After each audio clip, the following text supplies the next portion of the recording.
بسم الله الرحمن الرحيم الحمد لله رب العالمين والصلاة والسلام على سيد الأنبياء والمرسلين وعلى آله وصحبه أجمعين أما بعد حاضرین کرام، آج قرآن کریم کے 8ویں جز کی تفسیر پیش خدمت ہے۔ اس جز کا آغاز ہوتا ہے سورہ انعام کی آیہ نمبر 111 سے۔ اللہ سبحانہ وتعالی ارشاد فرماتے ہیں: اعوذ باللہ من الشیطان الرجیم، بسم اللہ الرحمن الرحیم،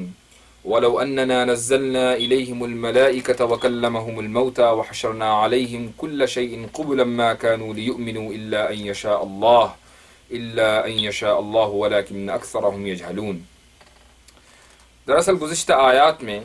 اہل کفر کے عناد اور ان کی ہٹ دھرمیوں کا اللہ سبحانہ وتعالی نے تذکرہ فرمایا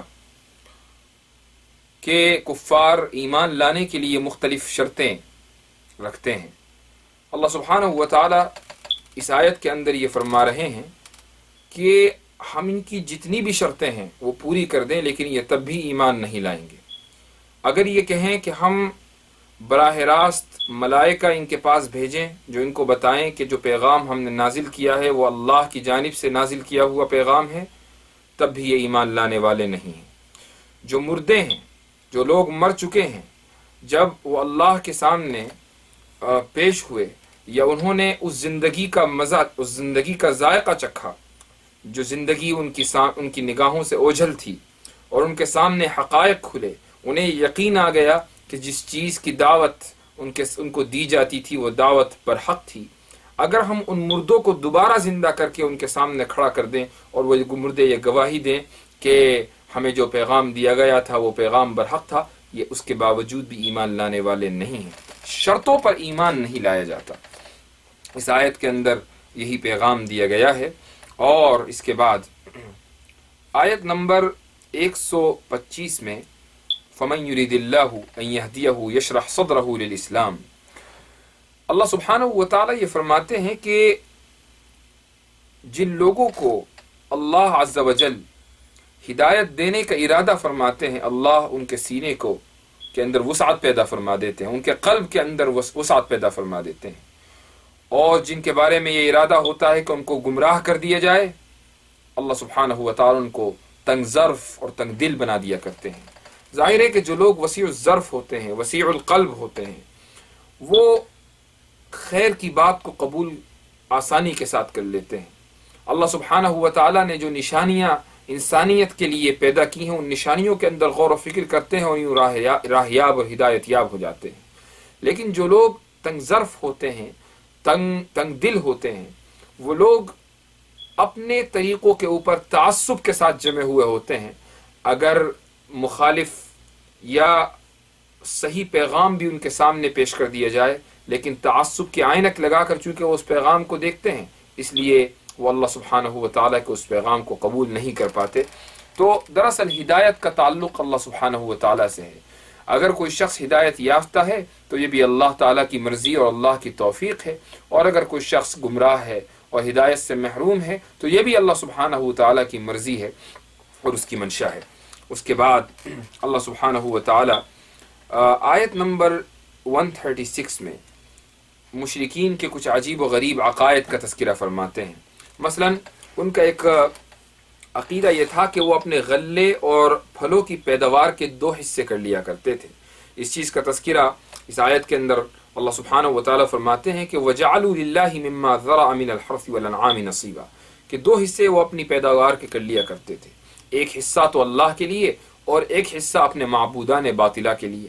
اب جب 2 حصے ہو گئے تو اب اگر اللہ کے حصے کا کوئی دانہ معبود کے حصے کی طرف چلا جائے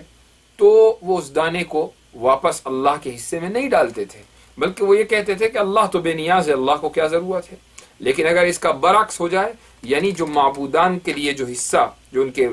معبودان باطلہ ہیں، ان کے لیے جو حصہ انہوں نے منتخب کیا ہے، اگر اس حصے کا چھوٹا سا بھی دانہ اس حصے میں سے اللہ کے حصے میں آ جائے تو وہ فوراً اس کو واپس کرتے تھے۔ تو یہ ان کا عقیدہ تھا۔ تو اسی طریقے سے وہ اپنی اولاد کو قتل کرتے تھے اور یہ سوچتے تھے کہ ہمارے اس عمل سے ہمارے معبودان باطلہ، ہمارے بت اور ہمارے وہ اولیاء جن کی ہم عبادت کرتے ہیں وہ خوش ہوں گے۔ اسی طریقے سے وہ کچھ جانوروں کو انہوں نے حرام قرار دے رکھا تھا کہ ان کے اوپر نہ سواری کی جا سکتی اور نہ ان کو ذبح کر کے ان کا گوشت کھایا جا سکتا، اللہ کے نام پر یا غیر اللہ کے نام پر انہوں نے ان جانوروں کو رکھ چھوڑا تھا۔ اسی طریقے سے کچھ جانور جو بچہ جننے والے ہوا کرتے تھے ان کے بارے میں ان کا عقیدہ یہ تھا کہ جو بھی پیدا ہوگا جانور اس کی پیٹھ پر صرف مرد سواری کر سکتا ہے، عورتیں سواری نہیں کر سکتی۔ تو اس طریقے کے عقائد جو عقل میں آنے والے نہیں ہیں ان مشرکین نے گڑھ رکھے تھے۔ اللہ سبحانہ و تعالی اسی چیز کا تذکرہ کرتے ہوئے آیہ نمبر 140 کے اندر فرماتے ہیں کہ قد خسر الذین قتلوا اولادہم سفہا بغیر علم، کہ جن لوگوں نے حماقت میں آ کر اپنی اولاد کو قتل کیا وہ لوگ بڑے خسارے میں رہے۔ وحرموا ما رزقهم اللہ افتراء علی اللہ، کہ جن لوگوں نے اللہ کے دیے ہوئے رزق کو اللہ پر بہتان باندھتے ہوئے اپنے لیے حرام قرار دے دیا وہ لوگ بڑے خسارے میں رہے، اس لیے کہ اللہ نے ان چیزوں کو حرام قرار نہیں دیا تھا، اللہ نے کہیں یہ حکم نہیں دیا تھا کہ تم اپنی اولاد کو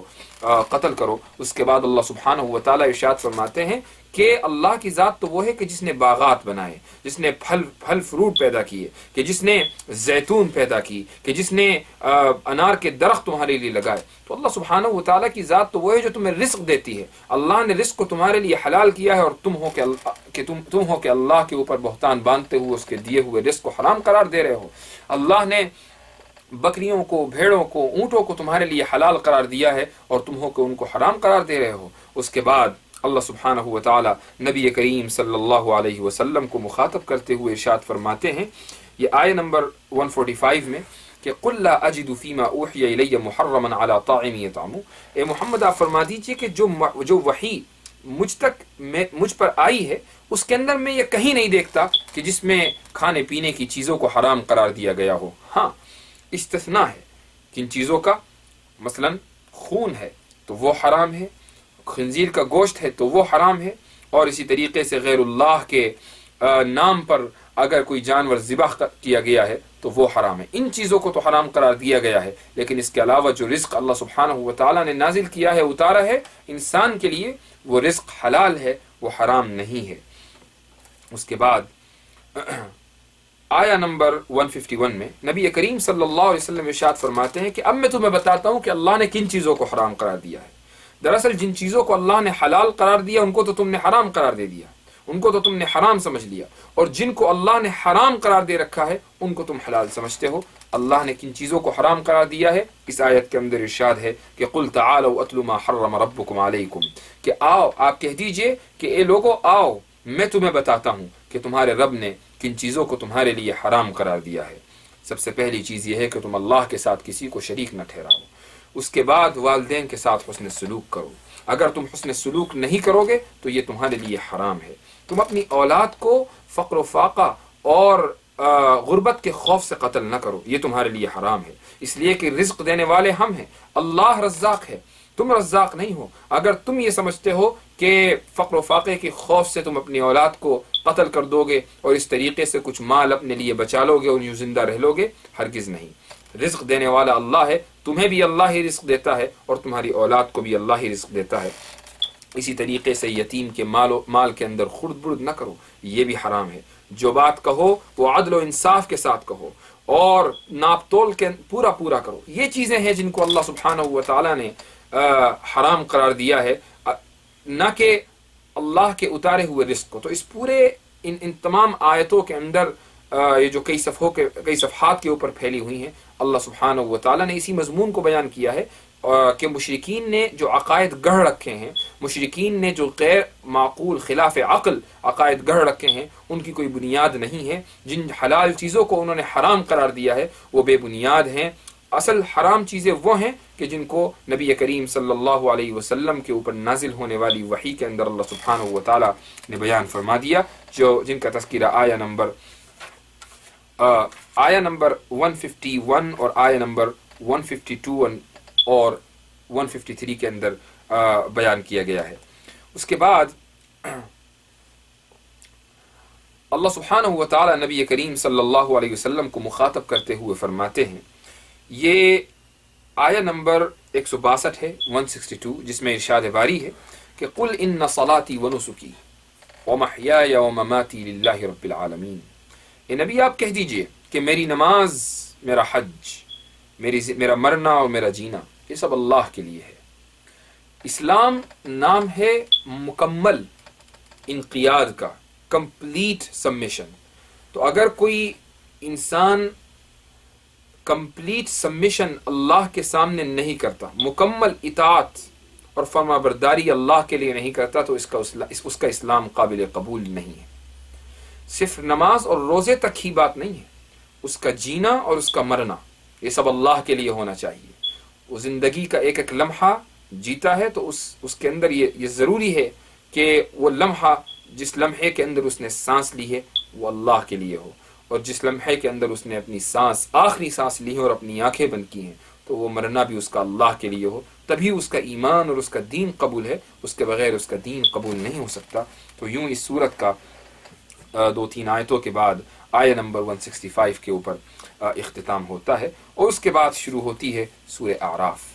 سورہ اعراف کی جو ابتدائی آیت ہے وہ حروف مقطعات میں سے ہے، اور جیسا کہ پہلے بھی بیان کیا گیا کہ حروف مقطعات یہ وہ آیتیں ہیں کہ جن کے معنی صرف اللہ سبحانہ و تعالیٰ کو معلوم ہیں، اور یہ پھر اگر اللہ نے اپنے محبوب نبی کریم صلی اللہ علیہ وسلم کو ان معانی کی اطلاع دی ہے تو پھر آپ صلی اللہ علیہ وسلم ہی کو ان کا علم ہے، اس کے علاوہ کسی دوسری ہستی کو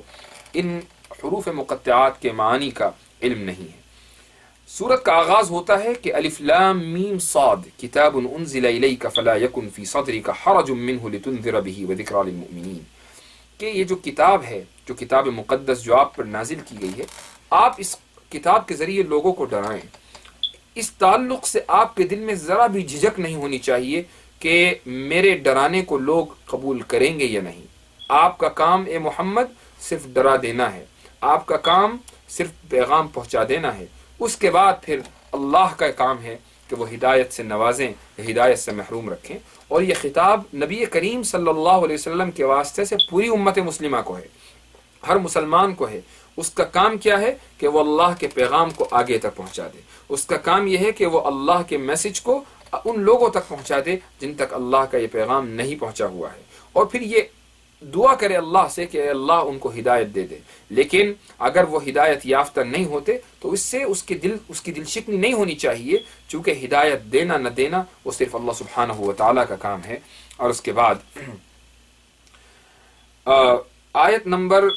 11 سے حضرت آدم علیہ السلام کی تخلیق کا تذکرہ شروع ہوتا ہے کہ کیسے حضرت آدم کی تخلیق ہوئی، اور کیسے حسد کے مارے شیطان نے حضرت آدم کو سجدہ نہیں کیا، اور اس کے بعد حضرت آدم کو ورغلایا، ان کو جنت سے نکالا، یوں دنیا کے اندر آئے، اور پھر بنی نوع انسانی کے اوپر اللہ سبحانہ و تعالیٰ کے جو انعامات ہیں، جو اللہ نے جو نعمتیں انسان کو دی ہیں، اس کا تذکرہ ہوتا ہے، اور من جملہ ان چیزوں میں سے ایک چیز لباس ہے۔ اللہ سبحانہ و تعالیٰ اس سورت کی آیت نمبر 26 میں فرماتے ہیں کہ یا بنی آدم قد انزلنا علیکم لباسا یواری سوآتکم وریشا، اے بنو آدم، اے آدم کی اولاد، ہم نے تم پر لباس نازل کیا، لباس اتارا جو تمہارے ستر کو چھپاتا ہے۔ اور اسی لباس کی مناسبت سے آیت نمبر 31 میں اللہ سبحانہ و تعالیٰ فرماتے ہیں کہ یا بنی آدم خذوا زینتکم عند کل مسجد، اے بنو آدم، اے آدم کی اولاد، تم زینت اختیار کرو جب بھی تم سجدہ کرو، یعنی نماز پڑھتے وقت زینت اختیار کرو۔ اس آیت کا مطلب یہ ہے کہ جب انسان اللہ کے سامنے حاضر ہو تو وہ اس حالت میں حاضر ہو کہ جو اس کے پاس سب سے بہترین لباس ہو، یعنی جس لباس کو پہن کر وہ ایک بادشاہ کے سامنے حاضر ہو سکتا ہے، وہ لباس پہن کر وہ اللہ کے سامنے حاضر ہو، اور جس لباس کو پہن کر وہ کسی دنیاوی بادشاہ کے سامنے حاضر ہونے کو، پیش ہونے کو عار اور شرمندگی محسوس کرتا ہو، اس لباس کو پہن کر وہ بادشاہوں کے بادشاہ اور علام الغیوب اور مالک الملک کے سامنے کیسے حاضر ہو سکتا ہے؟ اس لیے قرآن کریم نے یہ حکم دیا کہ یا بنی آدم خذوا زینتکم عند کل مسجد، کہ ہر نماز کے وقت زینت اختیار کرو، اور اس طریقے سے تم اللہ سبحانہ و تعالیٰ کے سامنے حاضر ہو۔ کچھ آیتیں آگے چل کر آیہ نمبر 44 سے اہل جنت اور اہل نار کا مکالمہ اللہ سبحانہ و تعالیٰ نے پیش فرمایا ہے کہ جب اہل جنت جنت میں داخل ہو چکے ہوں گے اور جب جہنم والے جہنم میں داخل ہو چکے ہوں گے تو جنت والے اہل جہنم کو مخاطب کر کے کہیں گے کہ وَنَادَى أَصْحَابُ الْجَنَّةِ أَصْحَابَ النَّارِ أَنْ قَدْ وَجَدْنَا مَا وَعْدَنَا رَبُّنَا حَقًّا، کہ اے اہل جہنم،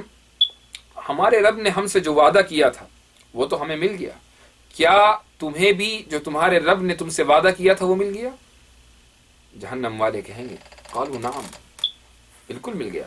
ہمارے رب نے ہم سے یہ کہا تھا کہ اگر ہم اس کا پیغام نہیں مانیں گے تو وہ ہمیں جہنم کے عذاب کے اندر مبتلا کر دے گا۔ اس نے ہمیں جہنم کے عذاب کے اندر مبتلا کر دیا، جو وعدہ اس نے تم سے کیا تھا وہ اللہ نے وہ وعدہ تم سے پورا کیا، اور جو وعدہ ہم سے کیا تھا وہ ہم سے پورا کیا۔ وہاں ایک طبقہ ایسا بھی ہوگا جو نہ اہل جنت میں سے ہوگا اور نہ ہی اہل جہنم میں سے، انہی کو اصحاب الاعراف کہا جاتا ہے، جو اللہ سبحانہ و تعالیٰ کی کسی مصلحت کی بنیاد پر نہ جنت میں جائیں گے اور نہ ہی جہنم میں، وہ ایک ایسی جگہ پر ہوں گے جہاں سے جنت کا بھی نظارہ کرتے ہوں گے اور جہنم کا بھی نظارہ کرتے ہوں گے۔ جب وہ جنت والوں کو نعمت کے اندر دیکھیں گے تو وہ یہ کہیں گے، قرآن کریم کا ارشاد ہے وَنَادَوْا أَصْحَابَ الْجَنَّةِ أَنْ سَلَامٌ عَلَيْكُمْ لَمْ يَدْخُلُوهَا وَهُمْ يَطْمَعُونَ، کہ وہ اہل جنت کو پکاریں گے اور ان کو سلام کریں گے، وہ چاہیں گے کہ کسی طرح جنت میں داخل ہو جائیں لیکن وہ داخل نہیں ہو پائیں گے، انہیں تمنا رہے گی کہ کاش کہ ہم بھی جنت میں داخل ہو جاتے، اور پھر جب ان کی نظر اہل جہنم پر پڑے گی تو وہ پھر وہ دعا کر بیٹھیں گے کہ ربنا لا تجعلنا مع القوم الظالمین، اے رب آپ ہمیں ظالمین کے ساتھ ہمارا حشر نہ کیجیے، اور پھر وہ ان جہنمیوں کو جن کو وہ جانتے ہوں گے پکاریں گے۔ قرآن کریم کا ارشاد ہے وَنَادَى أَصْحَابُ الْأَعْرَافِ رِجَالًا يَعْرِفُونَهُمْ بِسِيمَاهُمْ، وہ یہ کہیں گے کہ مَا أَغْنَىٰ عَنْكُمْ جَمْعُكُمْ، کہ آج کیا ہو گیا، آج کیوں تمہاری جماعتیں اور تمہارے دعوے اور تمہارے معبودان باطلہ تمہارے کام نہیں آ رہے ہیں۔ تو اس طریقے سے ان کو خود اصحاب الاعراف کو یہ احساس ہوگا کہ وہ جس جگہ بھی ہیں وہ جگہ بڑی غنیمت ہے، کم سے کم جہنم میں تو نہیں ہے، لیکن چونکہ وہ سارے کے سارے لوگ ایمان اور یقین اپنے دل کے اندر لیے ہوئے ہوں گے، اس لیے اللہ سبحانہ و تعالیٰ کی رحمت کو جوش آئے گا اور یوں وہ لوگ بھی جنت کے اندر داخل ہو جائیں گے۔ قرآن کریم کا ارشاد ہے آیت نمبر 50 میں کہ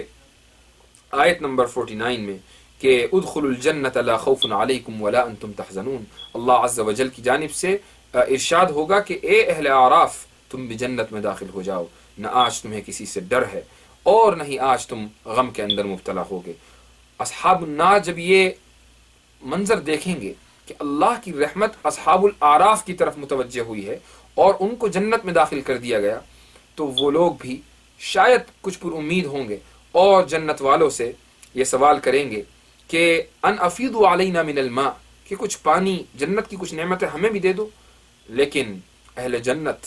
یہ کہیں گے کہ ان اللہ حرمہما علی الکافرین، کہ آج کی یہ نعمتیں اللہ نے تمہارے اوپر حرام قرار دے رکھی ہیں۔ کیوں؟ اس لیے کہ تم لوگوں نے اللہ کے دین کو لہو و لعب بنا رکھا تھا، تم نے اللہ کے دین کو مذاق سمجھ لیا تھا، تم نے اللہ کے دین کا استہزاء کیا تھا، تم نے اللہ کے دین کا انکار کیا تھا، اور اللہ نے تم سے یہ وعدہ کیا تھا کہ جو اللہ کے دین کو نہیں مانے گا اس کا حشر یہ ہوگا، آج مزہ چکھو۔ تو اس طریقے سے قرآن کریم نے اہل جنت اور اہل جہنم کا یہ مکالمہ پیش کیا ہے، اور پھر اس جز میں آخر میں حضرت نوح، حضرت ہود، حضرت صالح اور حضرت لوط علیہم السلام اور ان کی قوم کا تذکرہ آتا ہے کہ کیسے ان انبیاء نے اپنی قوم کو دعوت حق دی اور کیسے ان لوگوں نے اس دعوت کا انکار کیا اور ان انبیاء علیہم السلام کو طرح طرح سے ایذائیں اور تکلیفیں دی۔ حضرت لوط علیہ السلام کے بعد حضرت شعیب علیہ السلام کا تذکرہ ہے، اور ان کے تذکرے کے بعد یہ جز اپنے اختتام کو پہنچتا ہے۔ دعا ہے اللہ رب العزت سے کہ جو کچھ پڑھا گیا کہا گیا اس کے اوپر عمل کرنے کی توفیق عطا فرمائے۔ جزاکم اللہ خیر الجزاء وآخر دعوانا ان الحمد للہ رب العالمین۔